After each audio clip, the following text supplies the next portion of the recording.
मैं doctor Ramesh Kumar Bhatia homeopath हूँ और पूर्व प्राचार्य Sainath PG institute of homeopathic Prayagraj में भी था और प्रोफेसर और हेड ऑफ मैट्रिया मेडिका भी उससे पूर्व में था।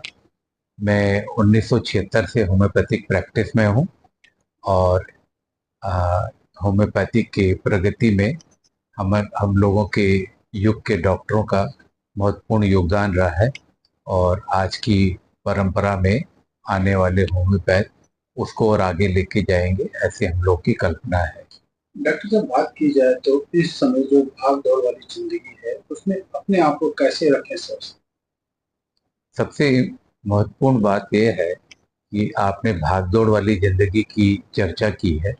भागदौड़ की जिंदगी में मन ही सबसे पहले व्यथित होता है और मन से उत्पन्न होने वाला जो तनाव है, उस तनावग्रस्त शरीर में बहुत सारे हार्मोन समय समय पर स्ट्रेस हार्मोन की बढ़ना और घटना एक घटना बनी रहती है। शरीर इतना ऑटोमेटिक है कि वो अपने आप को ठीक करता रहता है। तो इस भागदौड़ की जिंदगी में तनाव से उत्पन्न होने वाले हार्मोन से होने वाले रोगों की एक बहुत लंबी लिस्ट है, जिसमें ब्लड प्रेशर भी शामिल है और गैस्ट्रिक अल्सर भी शामिल है, नींद ना आना इंसोम्निया भी शामिल है।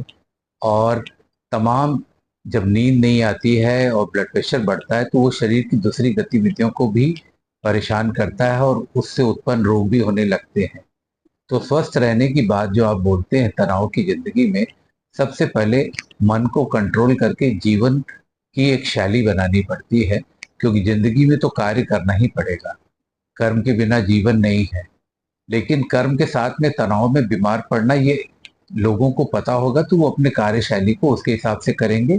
कुछ व्यायाम करेंगे, सुबह सैर करेंगे, अपने आहार में कुछ बदलाव करेंगे। कभी कभार आप पार्टी वगैरह में भारी खाना खाएं, जनरली आप घरेलू खाना खाएं, साफ सफाई रखें और इस साफ सफाई से होने वाले रोगों से, खराब सराउंडिंग से होने वाले रोगों से आप अपने आप को बचाएं। आपकी देखा देखी और लोग पालन करें, घर के बच्चे, घर के बुजुर्ग, घर की सब लोग स्वस्थ रहेंगे इस प्रणाली से, जिसमें थोड़ा व्यायाम है और संतुलित और जरूरी आहार है। बात की जाए तो जिस जिस तरह से अभी मौसम धूप छांव का है, बरसात का मौसम है, और इस समय जो रोगें उत्पन्न होती हैं लोगों के लिए बड़े कष्टदायी होते हैं, इसको कैसे बचाया जाए? हाँ, आपने सही पूछा। बरसात के मौसम में उष्णता बढ़ जाती है और कभी बादल रहते हैं तो मौसम दूसरा होता है। जब बादल छट जाते हैं, सारी धूल बैठ चुकी होती है, तो अल्ट्रा वायलेट रेस का प्रवेश ज़्यादा हो जाता है पृथ्वी पे, गर्म उमस हो जाती है। उसी समय बैक्टीरिया और वायरस भी जो है अपनी उत्पत्ति बढ़ा देते हैं। उस समय तो बहुत ज़्यादा विचाराधीन होता है कि हम लोग अपने पोषण पे ख्याल करें और हाथ को कई बार दिन में साबुन से धोएं, खाने के पहले तो अवश्य धोएं। और किसी भी किस्म की रात्रि और दिन में अपना ख्याल करें कि हम बहुत शीत वाली चीजें ना लें, जिससे हमारे गले में होने वाली खांसी और उस रोग से बचाव हो सके।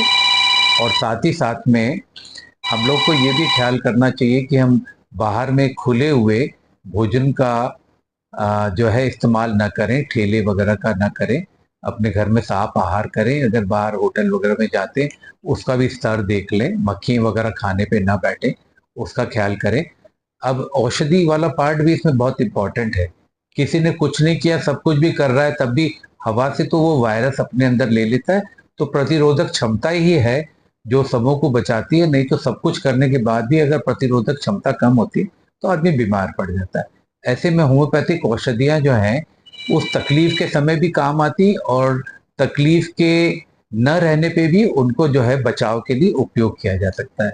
जैसे कि बरसात के मौसम में एक दवा है रस्टॉक्स।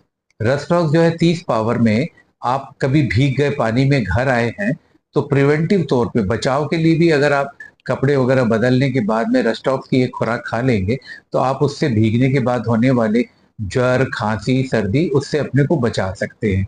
उसी तरह से ये बचाव की और दवाई, अगर पेट वगैरह खराब होता है उष्ण मौसम में और एकाएक मौसम ठंडा हो जाता है, तो एक दवाई है डल्का मारा।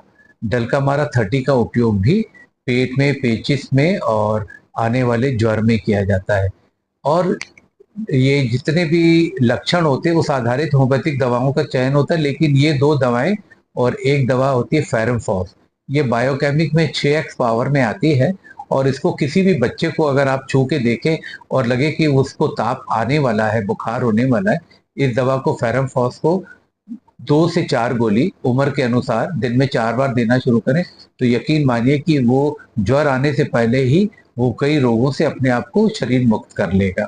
और अपना ट्रायल कभी भी 1 से 2 दिन से ज्यादा ना करें, और फिर आपको संपर्क करके किसी डॉक्टर का परामर्श लेना जरूरी चाहिए। लेकिन बचाव ही इलाज है, इसको मान के चलिए।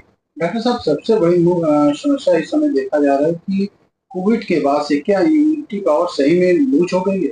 हाँ, कोविड जो है, कोविड एक ऐसा विषय है जिसमें कोविड जिनको नहीं हुआ और जिनको हुआ, दोनों ने ये महसूस किया है कि कोविड के करीब 2 वर्ष पूरे होने वाले हैं, और लोगों की क्षमता जो है, जो ऑटो इम्यूनिटी से भी, जिन लोगों को कोविड नहीं हुआ, जिन्होंने टीका नहीं लगाया था और हुआ भी नहीं, तो लेकिन अंदर की आदमी की जो है वायरल लोड की एक स्थिति बदल गई है।